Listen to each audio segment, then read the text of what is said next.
सभी को राधे राधे, सभी को जय श्री श्याम।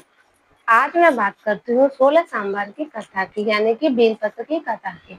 मैं आज आपको बेलपत्र की एक कथा सुनाती हूँ। एक बार एक गांव में एक सास बहू रहती थी। वो सास बहू क्या थे, वो बेचारे बहुत गरीब थे। उनके पास इतना पैसा नहीं था कि वो भगवान की अच्छे से पूजा पाठ कर ले, भगवान की पूजा का सामान वामान लिया। उनको बहुत ज्यादा निर्धन थी, गरीब थी। तो एक दिन क्या हुआ, उस बहू की सहेली गांव में सारी अपनी वो कह रही थी कि अब तो सामान आने वाला है, हम 1 महीने बिल पत्र चढ़ाएंगे और एक टाइम खाना खाएंगे।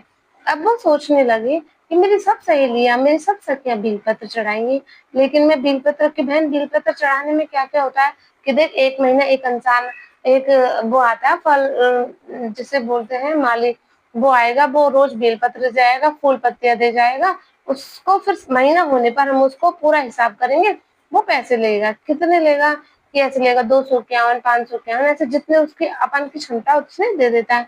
कि और क्या क्या आएगा कि भोले बाबा पे भोग के लिए बतासे, रोली, चावल, पान के पत्ते, जनेऊ, उसने बहुत सारा सामान बता दिया। अब वो सोचने लगी कि मेरे पास तो इतने पैसे भी नहीं, मैं कैसे सामान लाऊंगी और कैसे पूजा करूं, लेकिन मेरे पूजा करने का बड़ा मन है। वो सोचने लगी। तो सोचते सोचते उसके दिमाग में आइडिया आया, क्योंकि पहले के गांव में जब लड़कियों की शादी होती थी, लेडीजों को एक नाक में, आजकल तो छोटा सा कांटा पहनते, पहले एक बड़ा सा नथनी पहनते थे। नथनी जो अलग आती है, नथ एक बड़ा पहनते थे। उसको क्या बोलते हैं, मैं भूल गई। हमारे राजस्थान में भी बोलते थे, मैं भूल गई। बड़ी सी लौंग होती है, नाक की पूरी नाक को कवर कर लेती है, इतनी बड़ी होती है। तो वो कर, हमारे आज भी गुर्जर समाज के जो लोग हैं वो बहुत पहनते हैं। उसने चौड़ी सी पहनी, और पहने उसको ने पहन रखे थे। तो उसने सोचा क्यों ना मेरे ये जो बेजर है ये रख दूंगी मैं, क्यों ना मैं अपनी बेजर बेच दूंगी, इतना पैसा आ जाएगा कि मैं सोने को बेच के पूजा की सामग्री ले लूंगी, और जो उसका हिसाब होगा माली का मैं वो भी कर दूंगा। बड़ी फिर सोचने लगी। फिर उसने अपनी सहेली से कहा कि यार मैं सखी, मैं बेलपत्र तो चढ़ाना चाहती हूँ भोले बाबा के, लेकिन मेरे पैसा नहीं है। कि तो चिंता मत कर। उसने भी यही आइडिया कि तेरे नाक में जो नथ है इसको गिरवी रख दे या बेच दे सुनार को, वो पैसे दे देगा। और कुछ दिन बाद जब तू सावन में जब अपने मायके जाएगी, जब वहां से पैसे लाएगी, या तो तुम नथ दूसरी बनवा लेना, या कि सेम नहीं बनेगी तो ऐसा कर, गिरवी रख के इसके सुनार के से पैसा ले ले। कि ठीक है।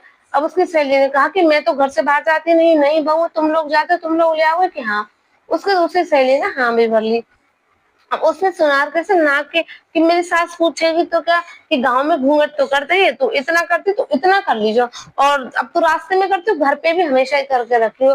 कि हाँ, तो तेरी तारीफ भी बहुत होगी, पहले बहुत घूंघट करते थे लोग, आज भी गांव में बहुत करते हैं। उसने घूंघट कर लिया। घूंघट करके वो रोज ऐसे काम करती, गोबर अपने घर में गैया का, भैंस का गोबर का जोड़ा सब काम करती रहती थी वो। अब वो, और फिर सास से कहा कि सासू माँ, मैं 1 महीने के बिल पत्र चढ़ाऊंगी। कि बेटा हमारे पास तो पैसे भी नहीं, कहाँ से आएंगे पैसे, हम इतना पैसा कहाँ से लाएंगे, हम तो अपना खाना खा ले, वही बहुत है। तू व्रत करेगी 1 महीने, तो तुझे भी रूखी सूखी रोटी नहीं देंगे, तुझे भी थोड़ा रोटी के घी नहीं तो तेल लगाने को तेल तो हो। कि नहीं माता जी, उसकी चिंता मत करो, सब हो जाएगा, भोले बाबा सब करेंगे। कि ठीक है। अब वो ऐसे करने लगे। तो ऐसे करते करते अब वो क्या घूंघट करने लगे, क्योंकि उसके नाक में नथ नहीं थी। अगर नथ की कहे तो सब कहे कि नथ कहाँ करे, नथ कहाँ करे। ऐसे ऐसे ऐसे पूरा महीना बीत गया।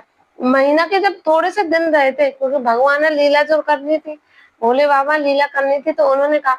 फिर उसकी सासू माँ के दिमाग में बात आई कि बहू है ना, आजकल जब से सामान लगा कुछ दिनों से बड़ा घूंघट करती है। कि बहू तो इतना घूंघट क्यों करते, कि नहीं माता जी, देखो सब लोग सोचेंगे कि बहू कैसी है, और सामान्य सब लोग बाजार हाट मार्केट में भी चमक आ जाती है, सब लोग देखेंगे। मैं मंदिर मंदिर जाऊं तो उससे मैंने ज्यादा घूंघट करने की प्रैक्टिस कर ली है। कि चलो हमारी बहू तो बढ़िया। और एक दिन वो क्या है, भूखी प्यासी व्रत में थी, तो बैठे बैठे ने नींद से आ गई तो उसका पल्लू थोड़ा सा ऊपर चला गया। सासू माँ आई कि बहू बहू, क्योंकि हाँ, कि अब जैसे उसके हाँ ये एकदम से चमक हुई, तो उसकी पर्दा पीछे हट गया, नाक की क्योंकि तेरे बहू नथ खाए, नाक की बेजर खाए, नाक में जो पहन रखा था वो खाए। अब वो तो टेंशन में कि मम्मी जी सुबह तो थी और अभी अभी गिर गई है, लगता है मैं जब गैया का गोबर थापने गई थी ना, कंडे बनाने गई थी, शायद कंडों में थक गई होगी, चलो चलो ढूंढते हैं ढूंढते हैं। अब बेचारे की खोई हुई तो मिले, अब सास आगे आगे जल्दी जल्दी जा रही, अब वो धीरे धीरे जा रहे, क्योंकि इसको तो पता थी मैं तो महीना भर पहले सुनार के गिरवी रखा हूँ, मेरी मिलेगी नहीं क्योंकि मेरी खोई नहीं। अब बेचारी डरती जा, भोले बाबा मेरी रक्षा करना, भोले बाबा मेरी रक्षा करना, और बस भोले बाबा को मन में ध्यान लगाती हुई चलती चली जाए। अब उसने सास ने कही, भाऊ कौन से कंडा आज थापे तूने, कौन से कल थापे, मैं बता। अब बेचारे वो कंडा कैसे बता, क्योंकि उसने तो कोई नहीं, उसके तो गिरने पर रखे है। फिर उसने कहा, माता जी आज जितने भी गीले कंडे ना ये आज थापे ना, उनको भी मैंने थापा था, क्या पता कल कि आज थी कि हाँ माता जी आज थी। वो डरते, अब भैया उसकी सास के कंडा निकाल, मतलब पलट पलट के देख किसी ने, अब वो गोबर को हिला के कंडा उछल उछल के देखे, मतलब कंडा थप गया, उसको नहीं उखाड़ उखाड़ के देखे। अब भैया वो तो सास सास उखाड़े तो उसमें वही सोने की उसकी बेइज्जत नत, मतलब अब बहू चाले तो उसमें भी उसकी तो जिस हर जितने भी कंडे थे सब में एक एक नत भोले बाबा की कृपा से। वो कहे कि सासू माँ कि बहू तेरी तो एक नत खोई, यहाँ तो बहुत सारी नतों गई जे। वो कहने लगी भोले बाबा कि बहू तुम्हारी तो एक नथ खोई थी, इतनी नथ कैसे। उसने भोले बाबा का ध्यान करते हुए सोची कि भोले बाबा मेरी तो एक नथ थी जो मैंने आपकी पूजा पाठ के लिए गिरवी रख के उसका पैसों से सामान लेकर, लेकिन ये क्या लीला रच दी। मैं तो डर रही थी कि मैं अपनी सासू माँ को उसके लिए क्या कहूँ, लेकिन तुमने इतनी लीला रच दी, ये तो नहीं। फिर उसने सासू माँ के पैर छुए, सासू माँ मेरे से गलती हो गई, मैं ना पूरे सावन के व्रत रही हूँ कि जो तू, हाँ मैं एक बात बताना भूल गई थी। सासू माँ जो दोपहर में वो खाना खाती थी तो वो खाना नहीं खाती थी, वो अपनी 4 रोटी गैया का छोटा सा बच्चा था उसको दे देती थी कि रोटी खा ले, तो वो कहती हाँ खा ले मम्मी जी, और वो चुपचाप से छुपा के गैया के बच्चे को दे देती थी। अब सास ने कही कि माता जी मैंने 16 पूरे 1 महीने का व्रत किया, बेलपत्र चढ़ाए, तो मुझ पे भोले बाबा टूटे हैं। कि नहीं तू तो कैसे व्रत करे, तू तो रोटी खाती थी। कि नहीं माता जी आप घर पे चलो, गैया का जो छोटा बछड़ा है उसको मैं 4 रोटी देते थे, और तुम गैया से पूछ लेना, गैया के सामने थे, गैया ने और बछड़े ने दोनों ने हाँ भी भर दी। और जो मेरी नाक की नथनी है ये मैं सावन से पहले सुनार को गिरवे दे आई थी, आप सुनार के चल चलो, उसको मुझे पैसे देने।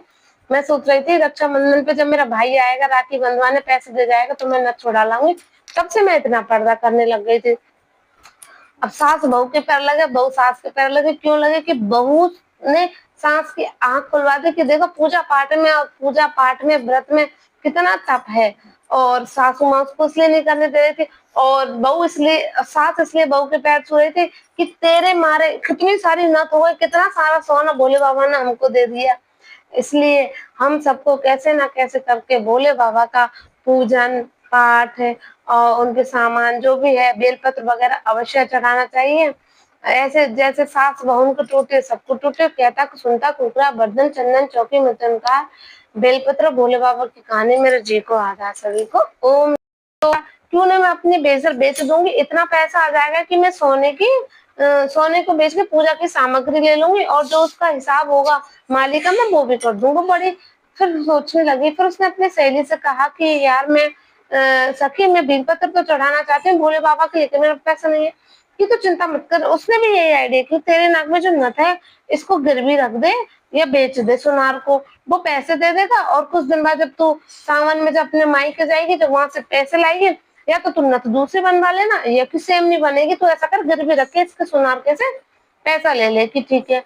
अब उसकी सहेली ने कहा कि मैं तो घर से बाहर जाती नहीं, नहीं बहू तुम लोग जाते तुम लोग ले आओगे कि हाँ। उसकी दूसरी सहेली ने हाँ भी भर ली। अब उसने सुनार कैसे नाक के कि मेरी सास पूछेगी तो क्या कि गांव में घूंघट तो करते ही, तू इतना करती तो इतना कर लीजिए, और अब तो रास्ते में करती हूँ घर पे भी हमेशा ही करके रखी हो कि हाँ तो तेरी तारीफ भी बहुत होगी, पहले बहुत घूंघट करते थे लोग, आज भी गाँव में बहुत करते हैं। उसने घूंघट कर लिया, घूंघट करके वो रोज ऐसे काम करती, गोबर अपने घर में गैया का भैंस का गोबर का जूड़ा सब काम करती रहती थी वो। अब वो और फिर सास से कहा कि सासू माँ मैं 1 महीने के बिल पर चढ़ाऊंगी, कि बेटा हमारे पास तो पैसे भी नहीं, कहाँ से आएंगे पैसे, हम इतना पैसा कहाँ से लाएंगे, हम तो अपना खाना खा ले वही बहुत है, तू व्रत करेगी 1 महीने तो तुझे भी रूखी सूखी रोटी नहीं देंगे, तुझे भी थोड़ा रोटी के घी नहीं तो तेल लगाने को तेल तो हो। कि नहीं माता जी उसकी चिंता मत करो सब हो जाएगा, भोले बाबा सब करेंगे। कि ठीक है। अब वो ऐसे करने लगे, तो ऐसे करते करते अब वो क्या घूंघट करने लगे, क्योंकि उसके नाक में नथ नहीं थी, अगर नथ की कहे तो सब कहे कि नथ कहाँ करे नथ कहाँ करे। ऐसे ऐसे ऐसे पूरा महीना बीत गया। महीना के जब थोड़े से दिन रहे थे, क्योंकि भगवान ने लीला जो करनी थी, भोले बाबा लीला करनी थी तो उन्होंने कहा, फिर उसकी सासू माँ के दिमाग में बात आई कि बहू है ना, आजकल जब से सामान लगा कुछ दिनों से बड़ा घूंघट करती है कि